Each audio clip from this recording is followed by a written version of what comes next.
Hi, welcome to another edition of Danny's Hot Takes. Today we're going to be reviewing the Vanguard Space Marine Codex.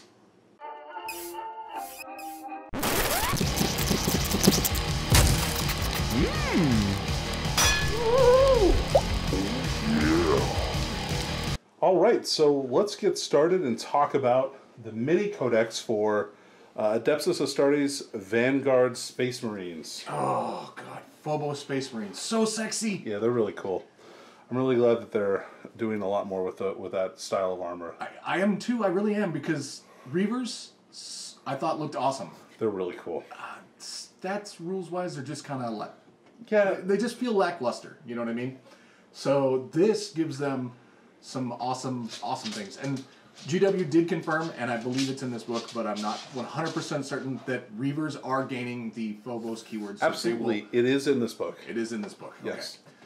So we'll go over that. So introduction-wise, we go through and it kind of tells us what a Space Marine Vanguard force looks like. So we've got the same box art that we had that's also in the Demonkin book. Right. Just a which is piece. it's so nice, and it shows all the different characters, which is cool because like it allowed us when we did the Las Vegas preview, we're like, oh cool, haven't seen that model before. This seems like it's new. So yeah, super rad. And then we get into the fluff of what the Vanguard forces are. So these guys are basically like elite Space Marines who are like commandos. So they send them deep behind. So they're like the A-Team. Yes, except they're not mercenaries. All right. So I mean, they don't get paid in money. Forge your own narrative, Danny. But in mine, sure. Yeah, okay. Your guys can be that way. Like they were known through. They started utilizing them in the Indominus Crusade. As the Grey Legion. Right, and they sent them out ahead of like the main assaults to do all kinds of clandestine infiltration and explosions and that kind of stuff. So there's a lot of that kind of material in this book. I really like it. Yeah, a lot. Who doesn't like explosions, man? So a little bit on the heraldry for the Phobos pattern armor, and then we go and show some of the first founding legions. In fact, all of them except for Ultramarines, which are on the previous page. So it kind of shows how to use the correct heraldry on your Marines. How to paint them up. Yep, which is awesome, and it also includes or shows you how to differentiate, because some of the squads are heavy support, even though they're not rules wise, which is interesting. Huh. But I think that maybe they made that a change like midstream or something like that. Anyway, but a little blurb about them, which is great. And then a great paint up of all the different models in the Ultramarines colors, which they look sexy. What do you think about the camo cloaks, Dave? I love the camo. First off, I like the model. For the librarian specifically, or like all of them. Well, yeah. Dude, when they previewed that librarian, I was like, well, I don't like running librarians, but I guess I'm gonna now. It's far and away my favorite model from the release, I think. It's really good. You know what? I don't like busy models, and he's not that busy. No, he's not. Like, he fits the aesthetic of a guy who's going in my opinion, and getting in and doing sneaky stuff. Like, he just has just the barest he needs, and that's it. And he's got a book to read in case he gets bored. It's his autograph book, so that after he kills somebody, you can get their handprint in it. Be like, oh, okay. And then he fake writes their name because they're dead with their finger and blood. That's weird. The captain, I like the captain. I love to the captain. Some degree. Yeah. He's got a little bit too much craziness going on for me, so there is some, like, conversion-wise I will do to cut down. I don't like the lieutenant model, and this is probably the only time you're ever going to hear me say this. Okay. But I'm disappointed they included a lieutenant model in this box set. I think Primaris... But he's a new Primaris lieutenant, Dave. Primaris lieutenants are amazing, and I don't like that guy. He just doesn't... He doesn't scream special character to me when I look at him. He just screams like guy who grabbed extra gear and called it a day, and they were like, whoa, look at you, Two Knives. You should be a lieutenant. I mean, isn't that the definition of every Space Marine character, is they just have extra equipment over a normal Space Marine? Not mine. I cut off all that extra stuff as much as I can. That guy doesn't look like it's easy to convert up a lot of his stuff. I'm really excited about that model. 17 targeting sensors on his just there's 3 on the gun. There's 2 on his head. Dave, that's 1 why on the backpack. That's why He's got 2 on the back of his knees. He ignores cover. So that's why. Yeah. Because he has 17 targeting sensors. Right. He can see at 360 degrees. Good. Yeah. Makes sense then. Okay, I stand corrected. He's the best model I've ever seen. Yep, got him. All right, so moving on. And then you have the suppressors. The suppressors. Yep. Which I have to add a little bit of. I'm going to direct this right now, and you can't see me pointing at you, geek Pete Foley, but I'm going to tell you this right now. There isn't a jump pack on that model. And even though they have the jump pack word, I get it, and fly, it's because they have bouncy trampoline moon shoes and tiny little retro jets at their ankles. There is not a jump pack on that model. They have some boosters on the back of the pack as well. Yeah. All right. I think they look pretty cool. They're a little ridiculous, but that's okay. It's 40K. You know, we've seen the crazy conversions where people slap an actual jump pack on them, and that's great. I mean, forge your narrative, play your own game. I love these models just the way they are. I just don't think they have a jump pack on them. All right. Moving on. We have the infiltrators, which look really cool. So I love the model minus the helmets. I don't like the way the helmet looks for whatever reason. Really? I would rather them have like the upgraded Mark IV look like the intercessors have. I mean, I understand why they have a different look because it's a different pattern of armor, obviously. Right. It's the Phobos pattern. Sure. Or Reaver heads would be badass too. Yeah, I guess that. I can see that. I actually really like everything about these models. Other than that, though, beautiful models. Like, I love them. So good. I love the action. I like the guy dropping the smoke grenade to shield their retreat or whatever, because they are going to be doing a lot of retreating. And we talked about that. They're going to be doing a lot of retreating, did we? Mine will be.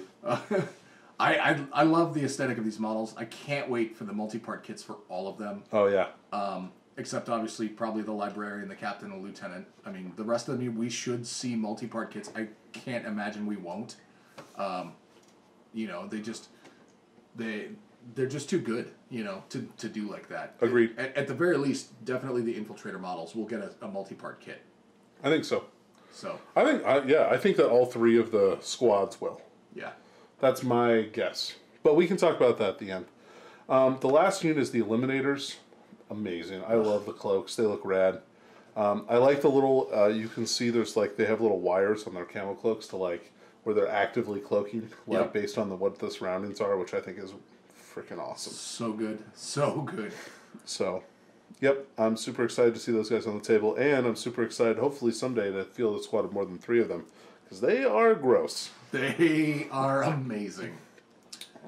So next we go over data sheets, how to use them. Basically, these are addendums to the Codex Space Marines book, as well as Dark Angels, Blood Angels, and Space Wolves. You cannot use these models in a detachment that's all Death Guard or Grey Knights or Legion of the Damned. How about Death Watch, though? No. Okay. What did I say, Death Guard? Death Guard, yeah. What I meant is Death Watch. Oh, thank you. Well, I have a noise queued up for this. Hold on, it's wah, wah, wah. I mean, sorry, Death Watch. Sorry, you can't get special bolter ammo in these guys. Sorry, you can't get guys that infiltrate out and also deny 12 inches and do sorts of crazy stuff. Oh, and then you can also use all of your special tactics and also special ammunition in their crazy bolters, which rapid fire, because they're super close and they're not going to be moving. Word. Yeah, no. Sorry, not sorry. Yeah. So basically just take some allied Space Marines if you want to take these guys in your army and you play one of those other armies. Simple solution to that problem. Right. So just Death Watch, because, I mean, nobody plays Grey Knights, right? Sure. So then it goes over kind of some of the keywords and how to use them. I really liked in this section the non-codex compliant chapter section, where they let you change captain to master for Dark Angels. Oh yeah. And also give inner circle, not to the captain, which was interesting, but to the librarian. Right. So the librarian gets inner circle. He gets the Deathwing and inner circle keywords. Right. And I was like, Deathwing, huh? So the reason the fluff reason for this is pretty interesting, right? You can't keep very many secrets from a psyker, so you have to induct all the psykers into the inner circle and the Deathwing. which just, makes total sense. It totally does. Yeah. And aren't there some interesting combos in the Dark Angels where it would just affect Deathwing, so now it affects him as well? True. Yep. You know, so I mean, I like that a lot, actually. Yeah. It makes him a little bit better against Fallen, I think, is what it does. And it makes him immune to morale tests, which is not so great on a single character. But yeah, not bad. No, that's good.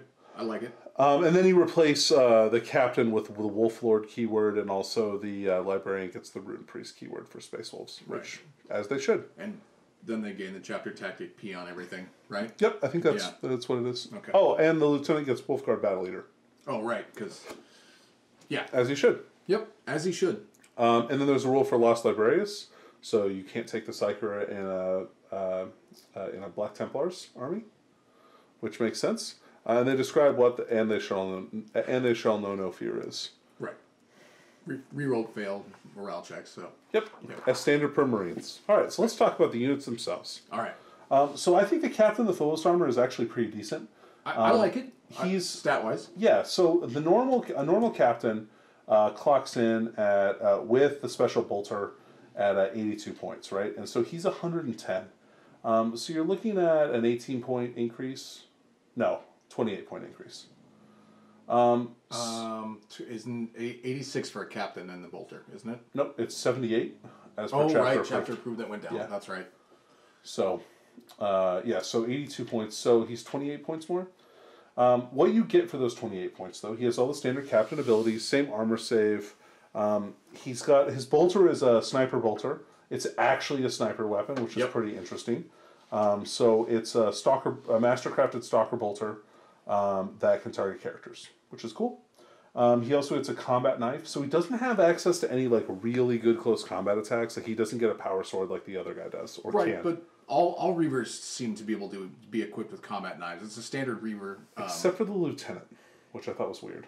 Well, I mean, and just looking at Reavers, the Phobos pattern unit prior to any of this coming out, Reavers all had access to the combat knife. So sure. I mean, it's pretty standard. I would have liked to see him get a power sword, though. Like, I think that's probably not too much to ask. I mean, the librarian has a big force sword, so... Well, yeah, but that's an office of his, that's a symbol of his office and stuff. It could have been a stick with a skull on it. Yeah, That's probably more. You know, we will end up with a spare librarian model, and I thought about that. How do I give him a force sword or a force staff? But you can't give him a force staff in the rules here. Right. If they do a combined codex at a later date to maybe he'll have that option. Who knows? He'll probably have some sort of like flying transport, like really good something or other, like an aspiring overlord or something like that. I mean, it just or something good, like a good flying transport that can drop him in. Sure. Maybe it'll allow him to use Valkyries.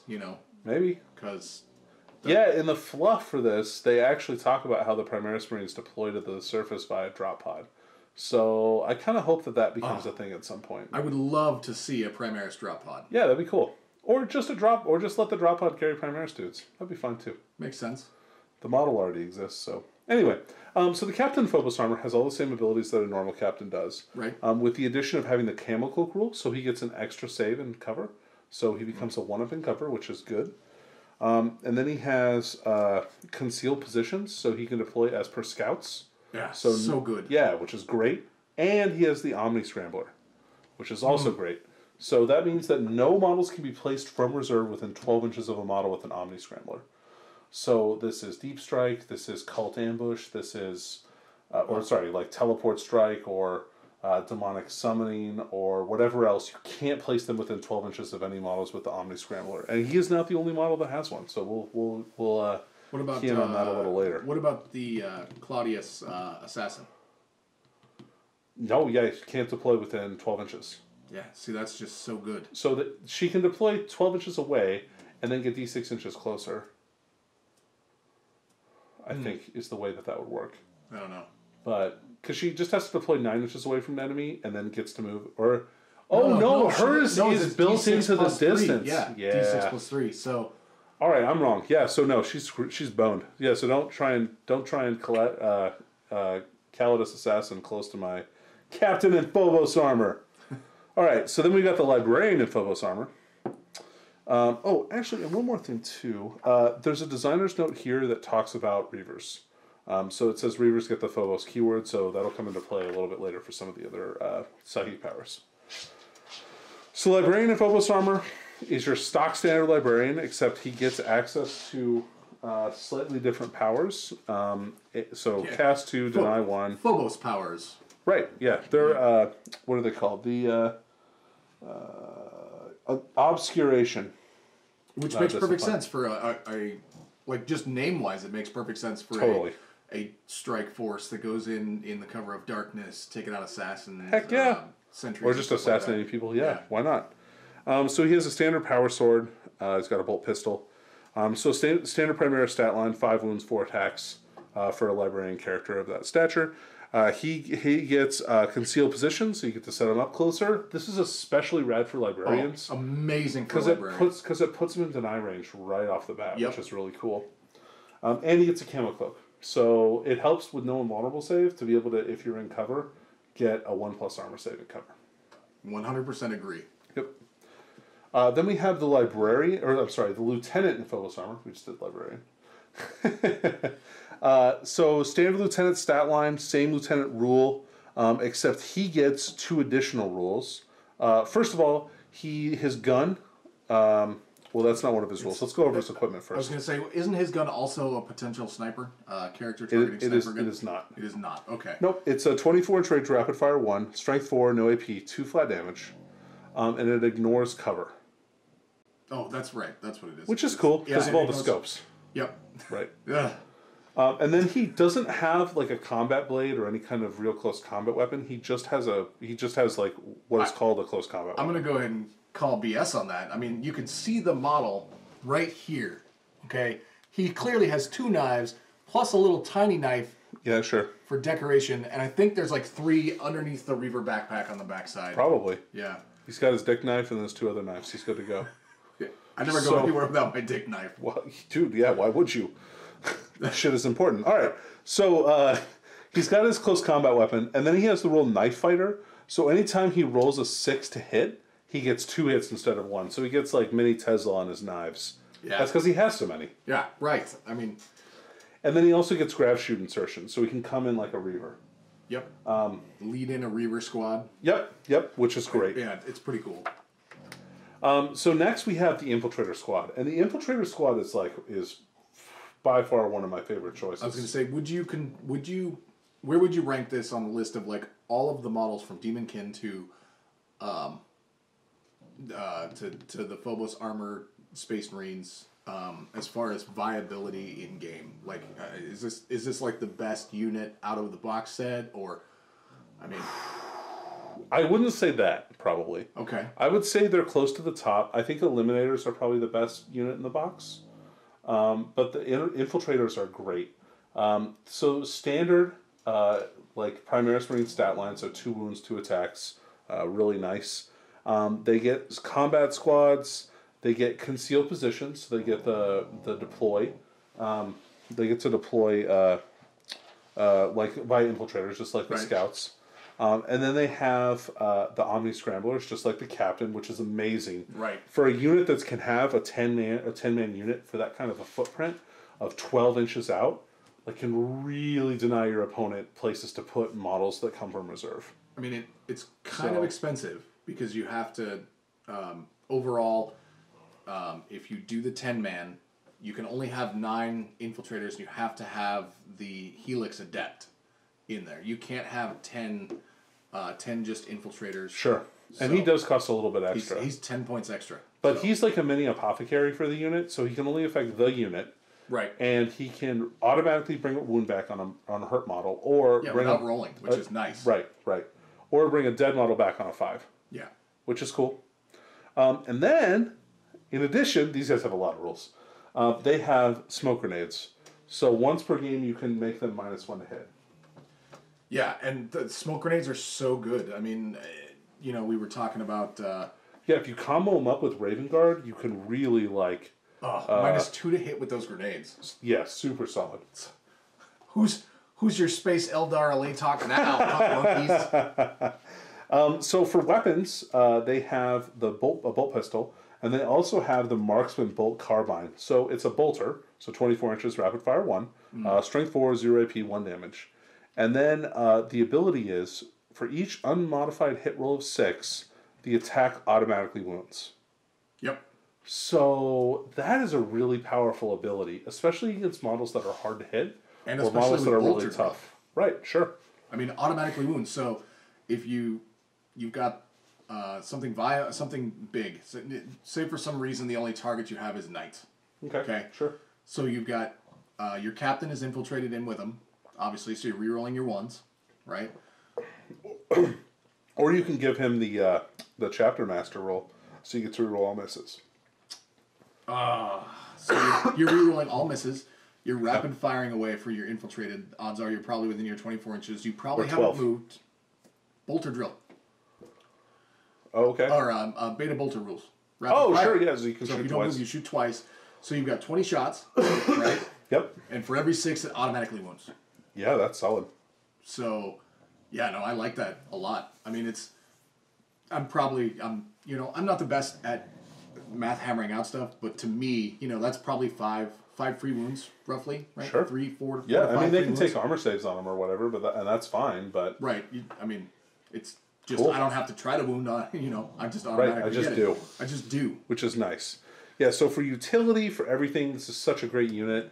If you want to make a list that kind of pushes forward very aggressively, I think these guys are great, because they give you some foot troops that have the ability to start on the table 9 inches up. So basically that's a move and a run forward before you do anything, which is really nice. Depending on the deployment, it could actually be more than that, but... Well, they still have to stay 9 inches away from the enemy deployment zone. Right. So, but depending on the deployment zone you could end up, quite a distance away from your deployment zone. You Sure. know what I'm saying? The quarter pattern one. 9 inches from the center deployment out, pick a quarter side. So you could end up at their, 9 inches away from them, but also on the short edge, a good half a table away from your deployment zone. Yeah, that'd be solid. I really, really like them. Now, points-wise, they're 22 points a model. Yep. Plus, one model is 32 points. Right, so just add 10 points to the squad, basically, for 10 men. Right. So it's 230 points for a squad of 10.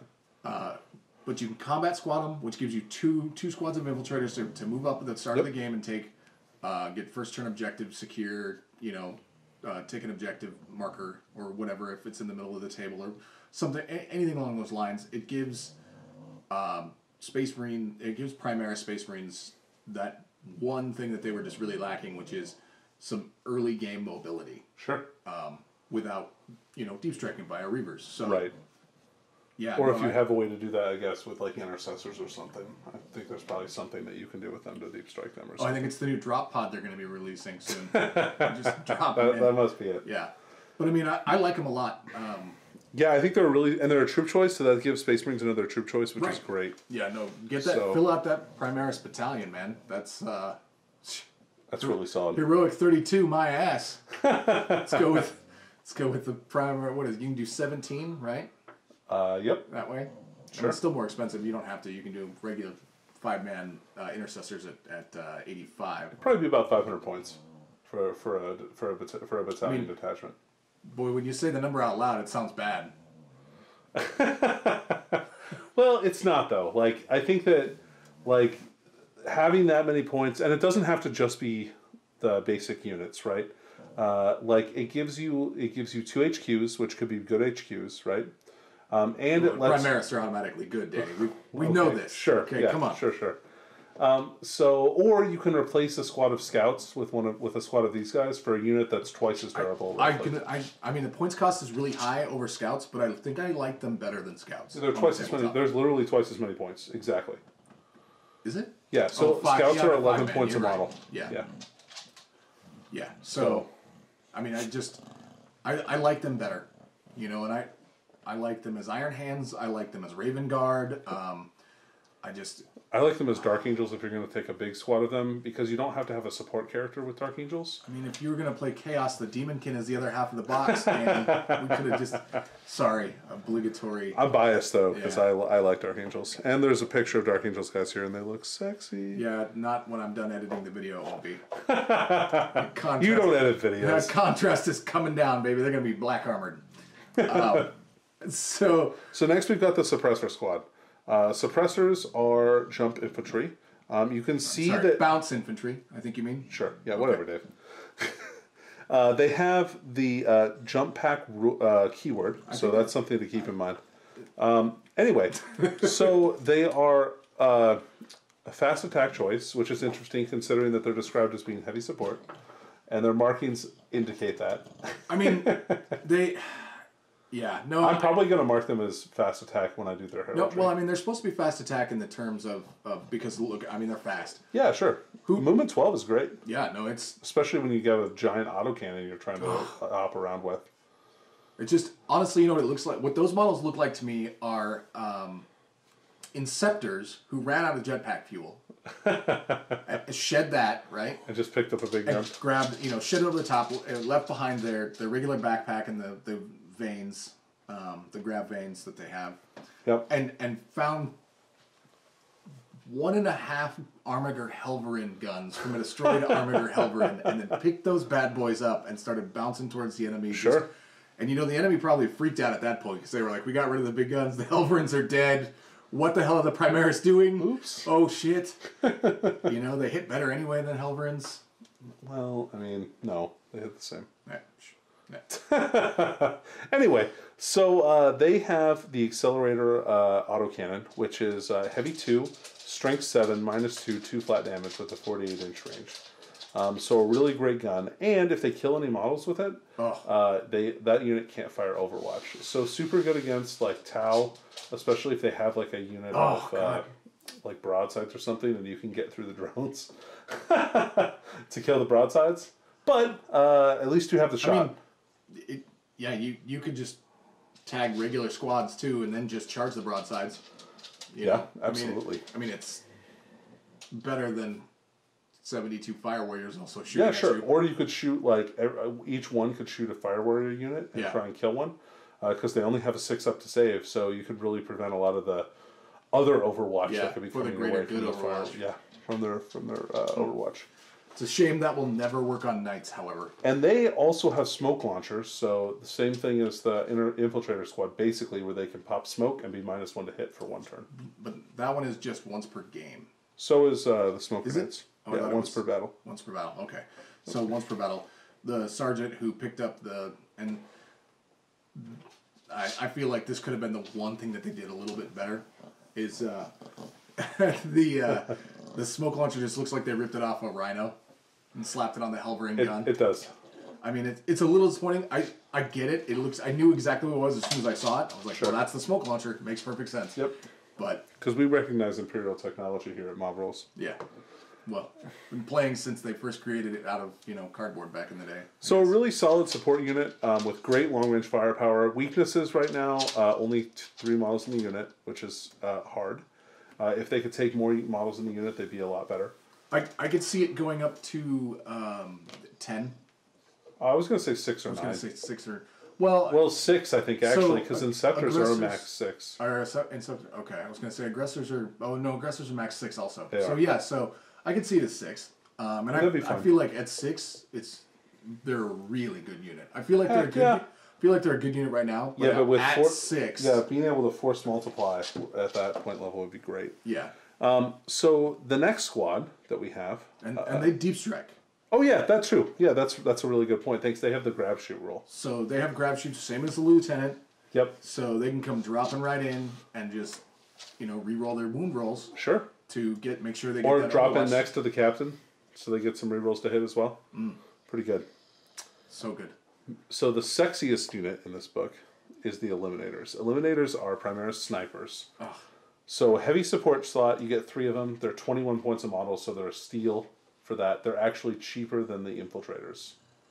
They are, but you can only get them in 3s. Correct, and they are heavy support instead of a troops choice. Right. So there's something to be said there. So right now you buy 3 boxes, you get 3 squads, take one of your lieutenants, make yourself a little detachment, 3 times 3, infiltrate them up. Actually, you know what? Give them the captain instead, because the captain can infiltrate. Well, sure, I would take the lieutenant. They're just normal lieutenant. And you give them the captain and make him a chapter master, so you're good. Oh, for the full rules? Yeah. I don't know. But I mean, the lieutenant you'd have to deep strike in. Sure. At turn 2, so he's not viable. For I don't have to deep strike him if I don't need to. No, but he's got a walk up. You know, if he wants to get up to infiltrated status. So I would not stick so these guys can infiltrate, but I almost never would. Yeah? Well, because I don't need them to be up front. There's no reason for them to be close to the enemy. Okay. So, like, if there was That's a true. great building that was on the table that I could put them like at the very top level, I might do something like that so they got better line of sight. But honestly, they don't even need that. Yeah, no, they don't because of their special ammunition. They carry bolt pistols, frag and crack grenades. They have camo cloaks, and then they have concealed positions. So they get the better cover saves, which is great, and they get to deploy up the table if they want to. So they also have the bolt sniper rifle. So the bolt sniper rifle is a heavy one, it's heavy various, right? So it has 2 different rounds that are heavy 1 and 1 round that is heavy D3, and you can pick which shot you want to do. The first one is the executioner round. It's heavy 1, strength 4, minus 2 D3 damage. Yeah. And if you roll a 6 to hit or 6 to wound, it's an auto mortal wound as well. Yep. So up to potential 4. Yeah, which is from 1 shot. So good. Frick yeah. And then you've got the mortis round, which I think is probably the most popular one. Yeah, well, that's the hive. Look at me, we became Hive Guard round. Yep.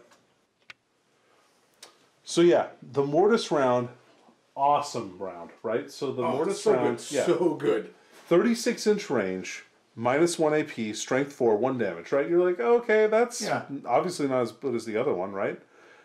The cool thing about this one is that it ignores line of sight, it ignores cover, and adds +2 to the hit roll. So I don't care if you're Eldar sitting behind a wall, more than 12 inches away. Right, all this other jazz. I'm going to be hitting you probably on 2s, or 3s at worst. Yep.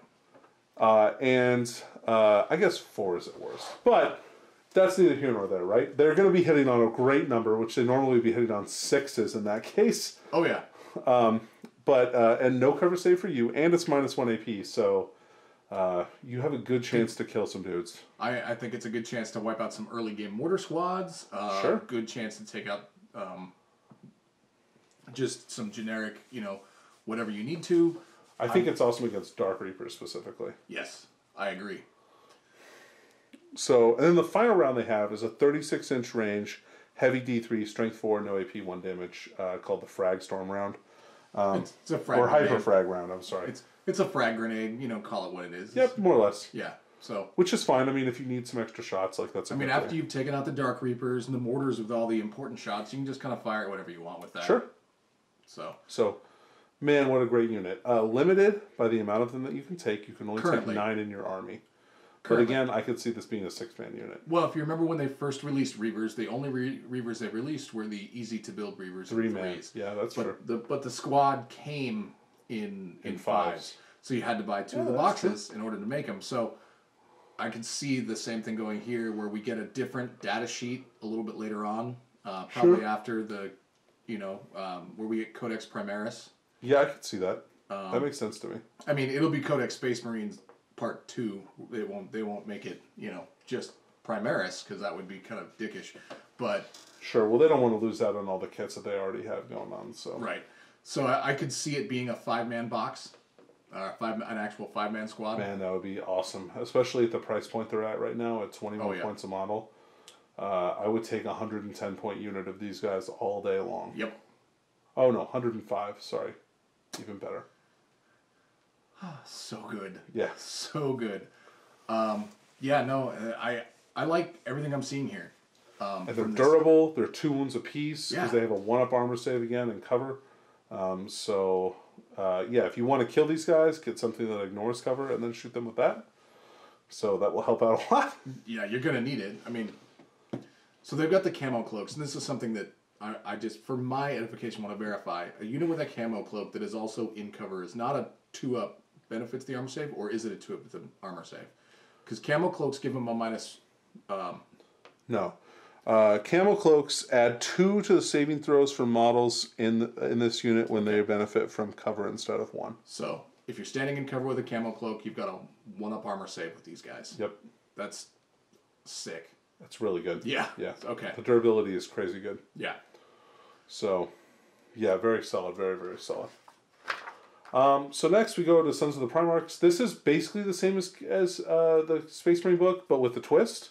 They've added all of the other first founding chapters in here that have their own codexes. So they have chapter tactics for Dark Angels, for Space Wolves, and for Blood Angels. Now, the one that they're missing is Crimson Fists, which I... Yeah, well, maybe White Dwarf Rolls didn't have a chance to make it to the book. Which is a shame, because, you know, I really like these guys as Crimson Fists. I like them as Iron Hands. Different squads, obviously. Sure. Like, if I was going to be doing... I like the Infiltrators as either Iron Hands or Crimson Fists. Crimson Fists because of it just feels sexy. Yeah, Crimson Fists are great. Raven Guard is great. Even better. Yeah. I still like Dark Angels because you don't need a captain sitting around to buff them as long as they stand still. As long as they stand still. Yeah. And they also, if you have the big squad of guys, you only ever lose one to failed morale test, which is nice. And I'm a big fan of big units. So, Iron Hands are good.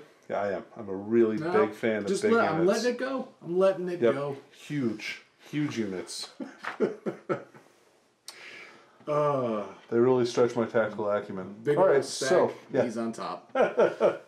So let's talk about, they get their own psychic trait or psychic tree, and also warlord traits. Right. So the obscuration discipline, I like it. Man, it's solid. Yeah. So let's go through the powers. Okay. So we've got the Shrouding, Warp Charge 6, a friendly Adeptus Astartes Phobos unit. So this is now Reavers as well as all the units in this book.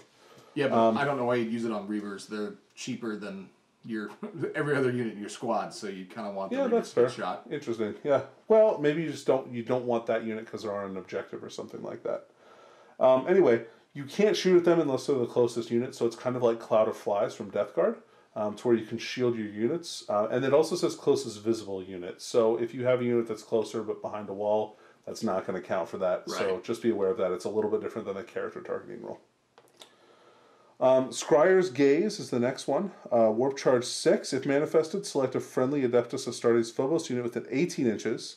Until the start of your next psychic phase, the unit can re-roll failed to hit rolls for attacks made with the unit's ranged weapons.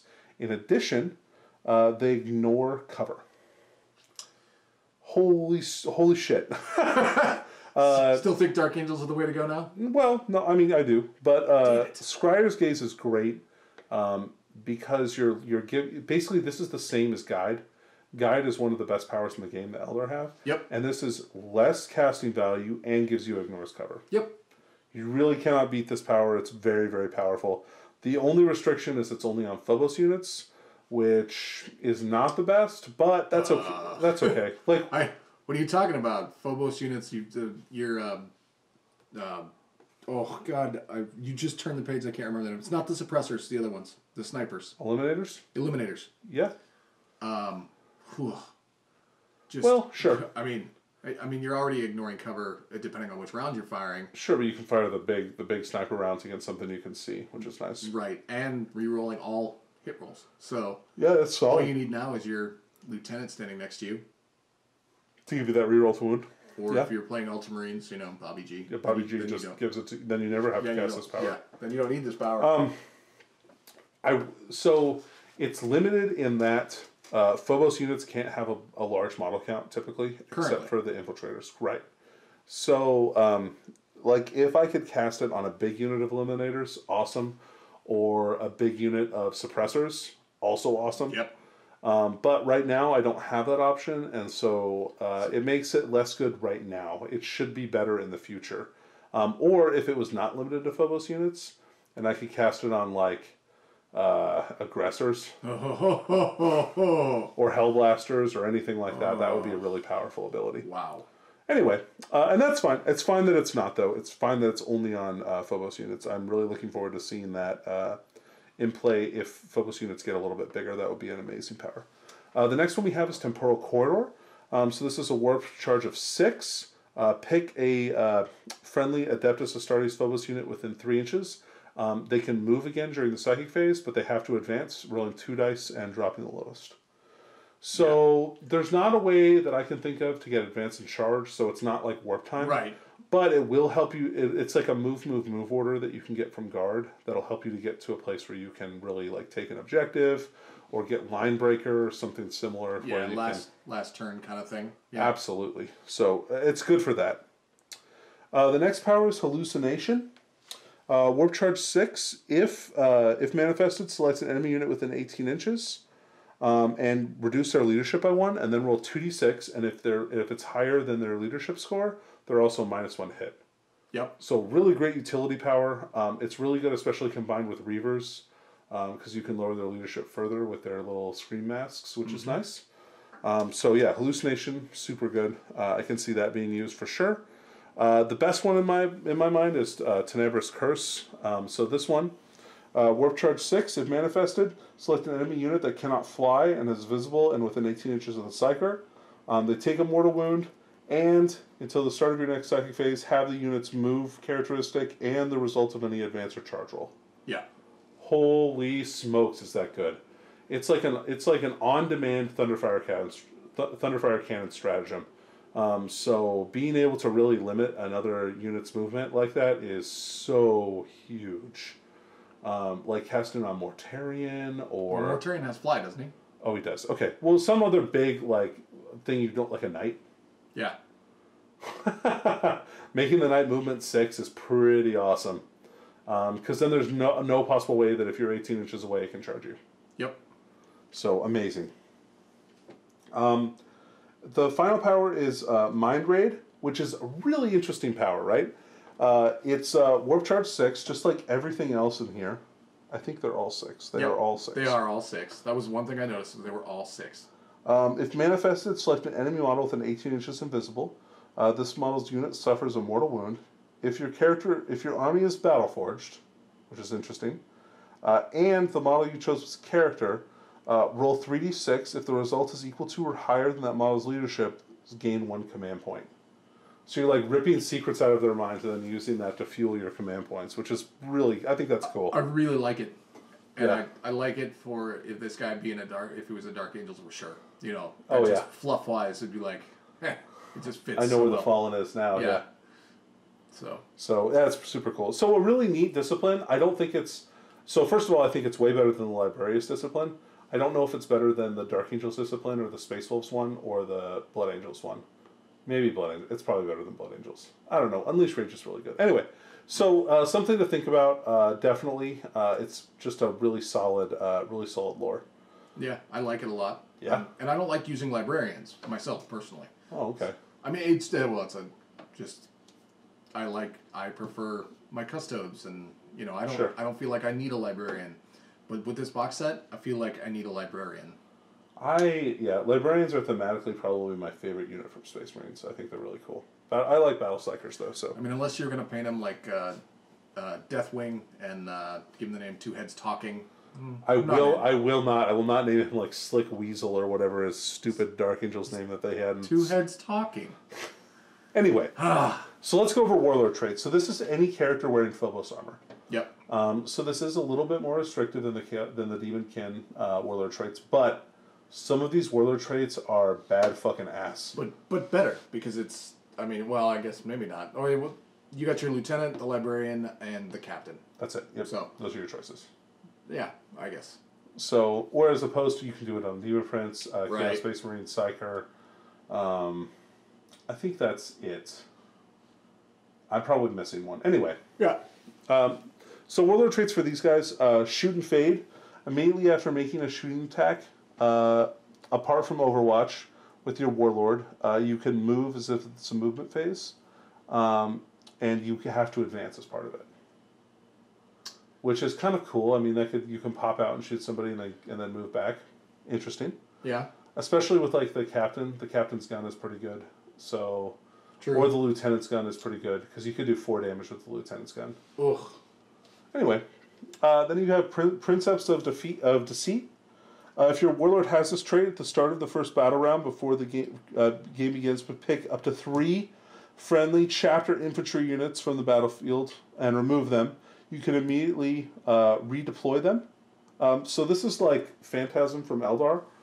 Right. Which is a really, really powerful trait. So basically, this one, I can see this one being used quite a bit. Yeah, really? Oh, totally. So it's just redeploying units after everybody's deployed, right? But after you see who gets first turn and sees the initiative. Oh, all right. I didn't think about that far ahead. In my head, it was before who got first turn and Right. sees the initiative. Yeah, so you know all that stuff. Oh, yeah, no, that's actually pretty good then. So, Yeah. like, what you can do is deploy on the line with a bunch of stuff, and they're like, oh, yeah, okay, cool. I'm going to deploy on the line. All right, I got first. And you'd be like, okay, nope. Like, I can put them wherever I want them. I could redeploy them. Into Deep Strike? If they are deep strikeable? Don't think you can do that. I think... No, actually, you can. Yeah. Yep.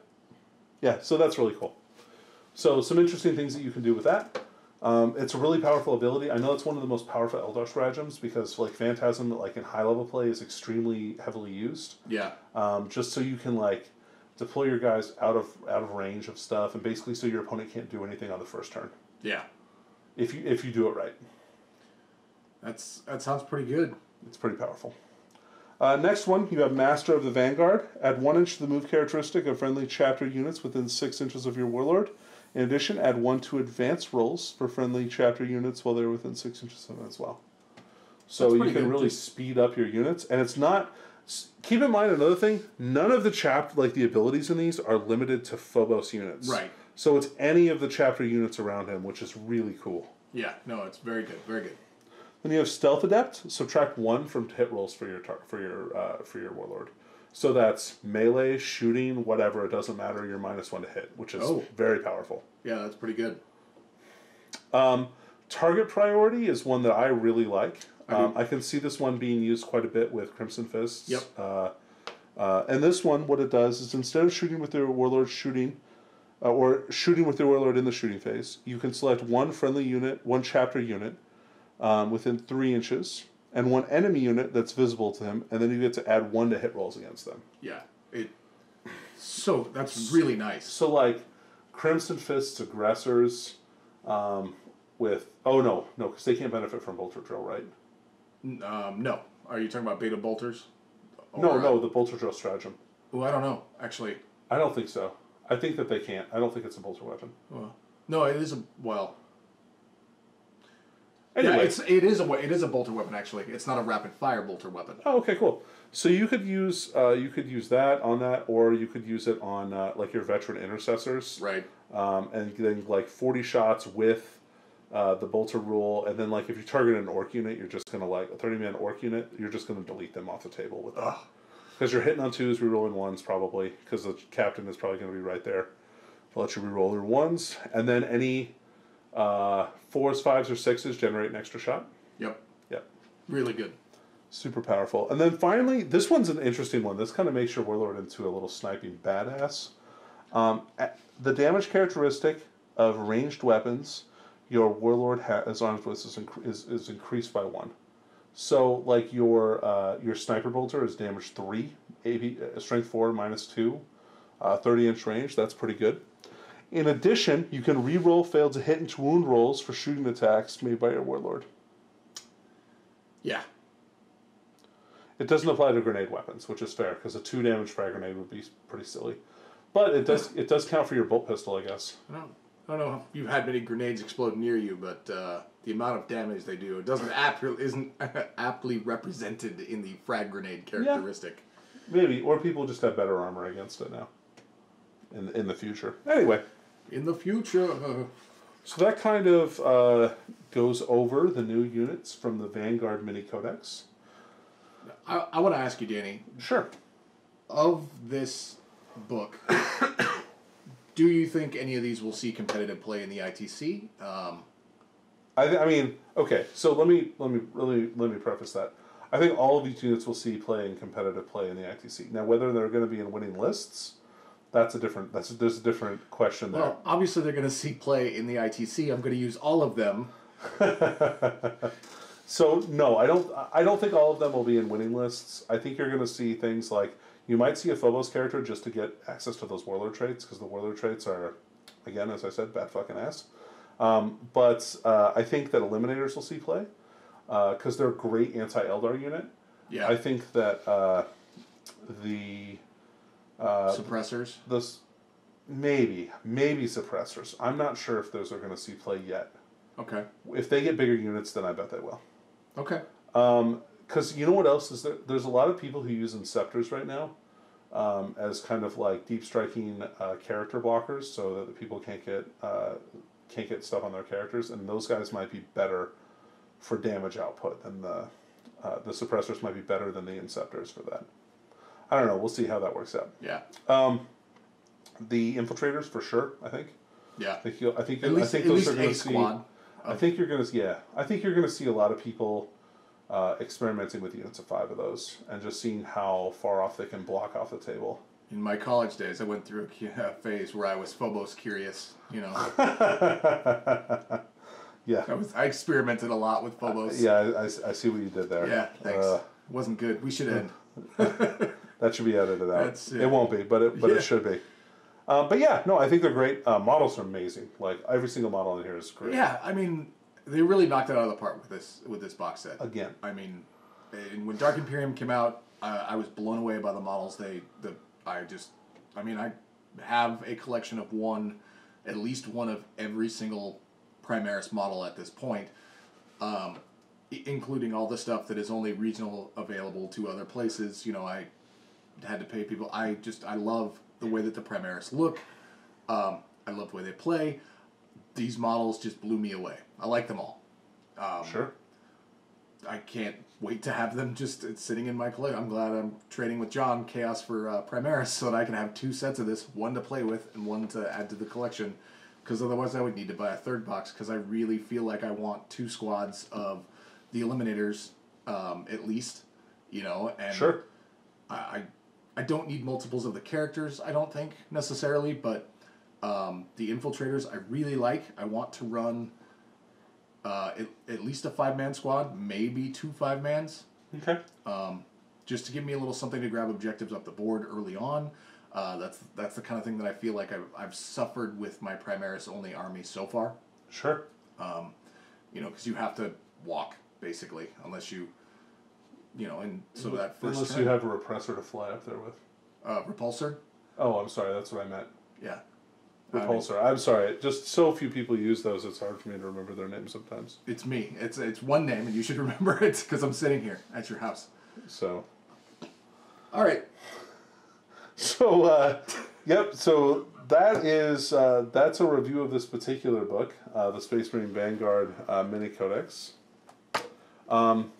If you enjoyed our content today, make sure you subscribe to our YouTube channel and see any future updates that we have. You can like our Facebook page. You can check out our podcast, Mob Rules. Yep. Which is a good time.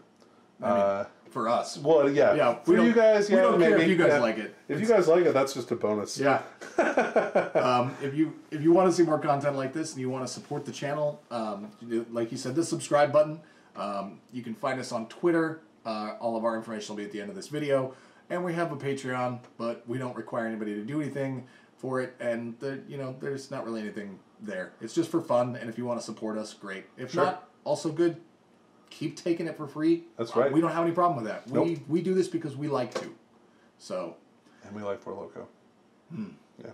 Or don't. I don't know. Yeah. Yeah. Anyway. That's Stockholm Syndrome with the Four Loko. I've been Dave, and this has been Danny. Yeah, and we'll catch you next time.